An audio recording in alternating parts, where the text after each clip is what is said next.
Yeah, it's a slightly different week. With a couple of defeats and certainly a very challenging schedule last week. It's been interesting just to regroup again and maybe just little reminders and a bit of a reality check, I think, for all of the group. Been some fantastic things going on. How do we reinforce that? How do we get back to our best again? Given the circumstances and the players that are away, I think some really decent things that have gone on this week that I hope can really galvanise the group come the weekend against a very strong DC group. Thank you, Coach. A reminder, we have the hand function for you to alert me if you have a question for Coach. We're going to kick it off with Trey Hills with the Tennessean. Hey, Gary, you mentioned it there that it's rare for you guys to have a week that you guys have had this past week. So I'm curious about those reminders and see what did that mean for you guys, what did that look like. But the second part of my question was, you guys are going into a new month, July, 6 games, I believe, in that month, 4 of which are MLS before you guys go into Leagues Cup. How does the group see this bunch, this squad of MLS games, given that those teams are obviously both ahead and slightly behind you guys in the standings before you guys get into the Leagues Cup? How do you guys view this last round before you get into the Leagues Cup? Well, really for me, the start of this, what we would class as running towards Leagues Cup, was the 2 games that we just had midweek. I was really focusing in on a period of time where we were going to lose the bodies that we knew we were to Gold Cup, and what that was going to mean for the group. So I was looking at it a couple of games ago, but as we come into this final 4 games before Leagues Cup, I honestly think there's got to be an internal shift. We've played some very good football. There have been some changes, certainly some very positive dynamics to the group. But to get through these next 4 games and keep adding points might just take some of the old Nashville group to just get their way through this. I don't think it's going to be what we would class as a pretty time of year. You're coming into some of the most difficult weather. You're at that period of the season where there'll be a multitude of games and some fatigue and some injuries, and of course layer into that a loss of bodies to Gold Cup, and some very important ones as well. So therefore the group that remain, and still some very good players, have got to find a way to reinvigorate themselves in a very short window. And in fairness, the discussions that we've had have been very much wrapped around that. What do we need as a group? What are we looking for as a group? I changed the shape of the group to accommodate 2 games midweek and then at the weekend. And evaluating the 3 games in the space of a week with the loss of those bodies, some rotations. I don't think there was any lack of desire and competitiveness in the group. Maybe just a little lack of connection. And again, you don't realise the players, how good they are and what they mean to the group until you haven't got them. And we've got 2 or 3 players missing that you can see, it's just straight between the eyes, that it's a dimension to the group that we've missed. It's not to say that the other players are not capable, of course they are. But we've now got to try and find a way to absorb that, to adapt to that, and still keep getting points. And that really was the thrust of it. Hey Gary, any updates on Teal with his injury? Teal, I think, is going to be a last-minute decision. He's had some work, and of course we're hoping that he's going to be available for us. The injury, as I said last week, wasn't anywhere near as concerning as we first thought. So therefore, his progression has been that much quicker. I think the decision that really has to be made is, number one, is he fully up to speed? And number two, what does it look like? Is there 90 minutes in the tank? Are we okay with that? Is there a portion of the game, if that's the case, and what portion are we after? So there's still some questions to be had there, but he's definitely on the right track. Thank you. We're going to transition to Tim Sullivan. I think you wanted one more question. He did stick his finger up, it looked like. Are you good, Valer, or do you have one more? Just one more, if that's all right. I could see on here. He didn't say anything, but he put his hand up. Thank you, Coach. Thank you. Just want to ask you about Wayne Rooney. Obviously, he's a countryman. This is the second time you're coaching against him, and he's a legend in England and in the game of soccer as a whole. So, just what have you made with his progress at DC? You know what? It's been very interesting. I don't know Wayne at all, of course. You know, he's been, as you've rightly said, an incredible player for club and country, an icon. It's been interesting to watch at close hand how he's adapted, of course, having played here, but now going into a coaching and managerial role. It's very, very different. You know, his skill set to come and play in the league is something, you know, it's more selfish, if you like. You know, I know what I'm capable of. Now there's a construction of a group. It's been great to see the players that he's added. I thought when we played them up there was a slight shift to their group that just changed the dynamic for us. That was a little bit different. I was very interested to see that and how it worked. But in the main, if you look at the players that he's recruited, I think they've made some very, very good signings. They've got a lot of experience. They've signed some very good internationals with experience. That obviously includes Benteke. I think the two midfield players, Klitsch and O'Brien, that he's brought in from the Premier League, have made a hell of a difference to that group. But in the way that he's constructed the group and some of the players that he's added from the domestic scene, I think have been very, very decent. Really like Ruan, although I know he hasn't played all the time, but I think he's a very good signing. And I think he's got more out of the guys that were there. Durkin, Canals, those sort of guys, I think have benefited massively from the way that this group is set up. They, I still believe, are working through some of those nuances to the group. You see some terrific results. Prime example last weekend against Cincinnati. But I think their form's been a little bit indifferent. However, they are an extremely competitive side, and what they are capable of doing is scoring from many different dimensions, including dead balls. You know, they look a big, strong side, and you know, definitely an area that we have to be concerned about. But I think we're also getting to that point where, you know, they're in a good position in the league, and I'm sure he's challenging them and saying, look, you know, we're right on the cusp of some of the serious stuff here. You know, a couple of good results, and we're into that top four and in and around it, and all of a sudden that can change the face of the postseason. So I've no doubt that there'll be a bit of a gauntlet laid down for this group, and like I said earlier, the next 4 games for us are very, very important. Tim Sullivan for Club and Country. Hey Gary, when you look back at the long unbeaten streak that you guys had, DC was one of maybe the slightly more disappointing results. You got a draw on the road there. I know you're not. I'd have taken that last week though, Tim.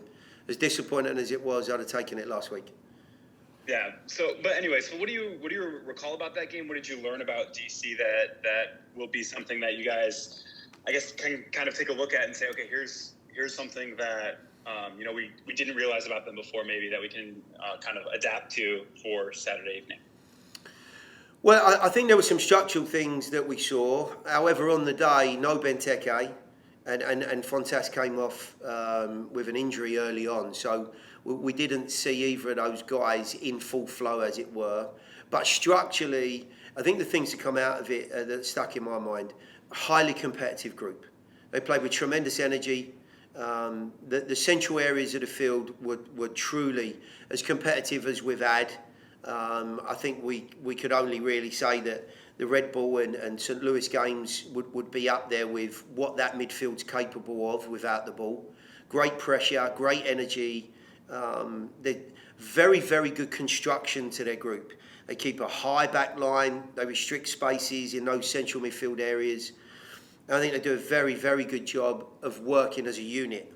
However, like all teams, there's Achilles heels, and I'm hoping we can take advantage of that. Some other teams have as well. But on the day, I thought we were a tad fortunate to come out of there with a point. I would hope for something far better than that on our own field, where there's been a lot of confidence, there's been a lot of belief, and with a group that have had a week to prepare and to be ready for a very, very challenging game. Tim, go ahead with your follow-up. Yeah, as you look at what your schedule has looked like this year, I believe that this past week was the first back-to-back league games. You guys had a league game and an Open Cup game earlier, about a month earlier. But what sort of relief is it going to be back in Geodis, where you guys have really kind of been able to dictate games a little bit better than obviously anybody does on the road, but you guys on the road as well? It will be. There's no two ways about it. We'll be delighted to be back at home. And what I would say is this, though. It's been really frustrating and disappointing. And it happens every so often, of course, when you lose players to international duty. I think all coaches feel the same way. There's been some momentum in our group with the omissions that have taken place that has been lost. And that's really disappointing. That's nobody's fault. That's the way the schedule works. And to my point early on in the conversation, we've had the opportunity now, after what was a very, very tough week, and really no time, having seen some of the things that were going on midweek, that we found difficult. You know, it was difficult to readapt without Fafa and Jacob and Teal. You know, three of our mainline strikers or strike forks, and you don't have them. And then you add into that equation somebody of Annabelle's quality and experience in midfield. It was challenging. So this week's been a much better week, and I think we've found, you know, a nice balance to the group. Some other areas that we might be able to take advantage of. And sometimes you need that window just to reset again. And it's not nice to lose, especially when you've been on a long run. It was painful to go through for everyone. But my hope is that we can start to see a little bit more light at the end of the tunnel this week, and maybe take some of that confidence into what will be a tough week again the following. Dre Hills with a follow-up question. Gary, has there been any consideration, or what does it look like to take a look at some of the guys down in Huntsville for an opportunity for games? The team's finally coming into its own. It's getting a chance to become a team. And guys like Kemi Amish, Jonathan Bolanos, they're starting to get some momentum, scoring goals as of late. I believe Kemi 3 in his last 4 and Jonathan 2 in his last 4. What does the assessment look like for you guys, giving them opportunities to play for Nashville? Well, I've seen nearly all of their games. And I think maybe the easiest way to encompass this is this way. They're a brand new group who had some real difficulties early on in just coming together and finding some fluidity. So there was that challenge for all of those guys. They've found a way to get over that hump that you might well imagine. There's some good players, as you've mentioned. So I've almost looked at that and said, you guys, you know, you find your way down there, and let's come back to that when you're in a real confident mood, and maybe when your world looks a little bit more straightforward. You know, you've not got so many challenges. You've settled into your surroundings. You're comfortable with your teammates. I think only then do you start to see the very best of players. The last thing I will say is this. Whilst the group down in Huntsville and MLS Next is an absolutely valuable tool for development, there's no two ways about it. We are much, much better off for it. The gap between MLS Next and what we've just seen last weekend against a team like Columbus is a chasm. It is massive. So what we are doing to try and bridge that gap is, strangely enough, we've had a couple of those guys up here this week. We've had Isaiah Johnson and Joey Skinner, who I saw Joey in pre-season. And it's lovely to have those guys feel good about themselves in a group down at Huntsville, but now come and just test themselves again against the senior group and start to consider what that next jump looks like. So it might be a slow process, but nevertheless, it is a very good process. Yeah, I mean, I think that, you know, as we have more history in this league as a team, we're going to have, you know, there's more data points against different teams, and we understand how they play. But obviously, teams change, and I think DC has changed a lot with the new coach and with the way that they attack games. So, you know, history is important, and we'll of course draw on our experience. But we know that it's going to be a tough game. When we went down to DC, it was not easy at all, and we have to prepare for a really combative game, and one that we're going to have to match their intensity and actually put more into game than they do. So, yeah, obviously we're going to draw from last game, but again, at Geodis, it's going to be a different feeling, and we'll have to try and come out on top. We are now going to transition to those questions from those on the Zoom. Valer Shavila with Broadway Sports. Hey Alex, you mentioned that it's a different feeling at Geodis, and we've heard it from athletes everywhere really about how it's different to play at home. Can you just explain it from a player's perspective? What exactly makes playing at home different? What makes it easier for you to play at home rather than away?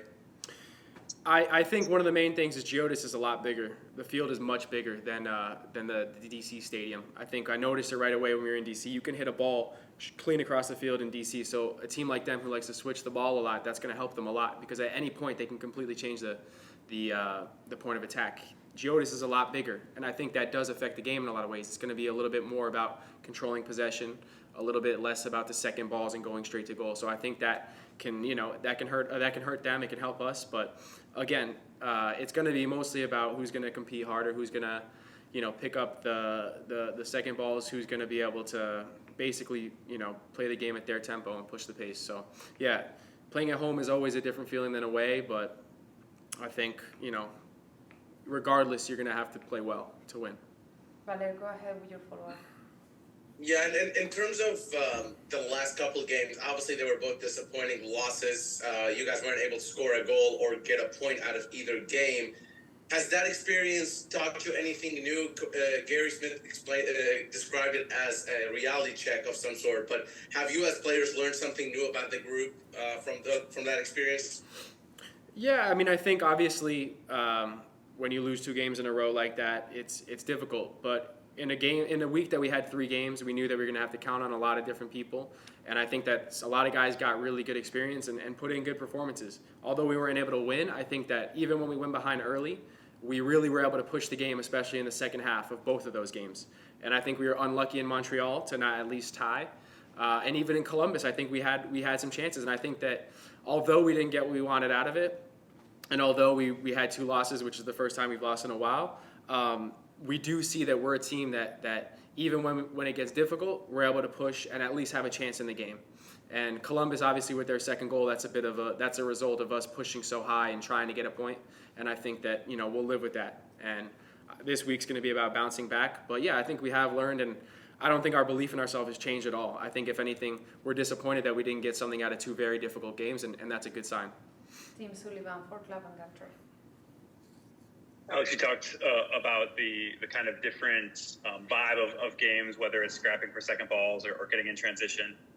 How have you guys had to adjust, both with Teal's injury, kind of being without your maybe hold-up striker, but also without the speed that Fafa and Jacob can bring? What have you guys had to do, whether as players or whether kind of as a big picture thing as the team, to kind of make up for some of those absences during this busy stretch of the season? Yeah, well, I think you saw that our shape changed when we went to Montreal and as well in Columbus. So I think that, you know, that changed the dynamic of the group a little bit, whether it was because we were missing bodies or just because of the nature of those games, playing against teams who were playing similarly. You know, it's always going to be hard when you lose guys that fit a certain profile that maybe you've kind of gotten used to you know, some of the dynamics. But I do think that in a way, I think it can also be a positive because it's going to introduce new dynamics to the group as well with players who play differently. So, you know, I like the fact that, you know, when they go away, we have bodies that can come and make a different, you know, different kind of feel to the group, a different kind of impact. And when they come back, it's just going to strengthen the group again. Of course, we miss those guys, but, you know, we'll get them back. And in the meantime, we have to do what we have to do to get results. Team, any follow-ups? Yeah, and then as you are obviously without some guys, but this is a time of the year where there's international competitions going around. Do you get a chance to watch either Pafa and Jacob with Haiti and Canada, and Anibal with Panama? Do you watch the U.S. men's national team games during Gold Cup? What is your kind of non-MLS soccer consumption during this international stage of the summer? I try to, but when the games start late, I'm very serious about my sleep, so I go to sleep. So I try and watch, first 15, 20, 30 minutes sometimes, look at the lineup. I'll always check after the game, kind of look at the match, the box score, the match facts, see what was going on, and watch all the highlights, of course. But, for me, I think it's much more about keeping myself on the same routine, and I love those guys. I hope they do well. I have friends. I have Derek Etienne, plays for Haiti, is a good friend of mine, so I keep up to date on it. On a ball with Panama. I have a few friends on that team as well. But no, for me, I'm not huge into watching the Gold Cup.